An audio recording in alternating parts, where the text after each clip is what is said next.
алдан аша тұрған метр жарым.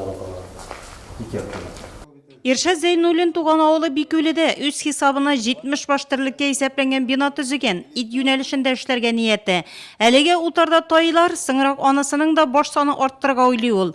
Кооператив түзү ниеті де юк түгел. Корни берем. Жилеклі жәннәт мұнысы Арутен Даваянның жилек жемеш питомнигі бұйыл 7000 төп үсінтілер утыртканнар. Планнар алға таба тағында зұрдам. 7000 штук яблоны саженцы посадили. 7000 төп алмагач үсентеләре утырттык. Сату һәм питомникта күчереп утырту өчен 8 гектарда шул үсентеләрне утыртып бакча асарга ниятлибез. Слива, груши, шикләвек үсентеләре утырттык. Быйыл Нурлат районында башлап җибәрүче фермер дәүләт программасы нигезендә эш крестьян фермер хуҗалыклары һәм Восход кооперативы грант алды. Бу акчалар сыерларның баш саны арттыру, атлар һәм кошкырт үстерүгә тотылачак.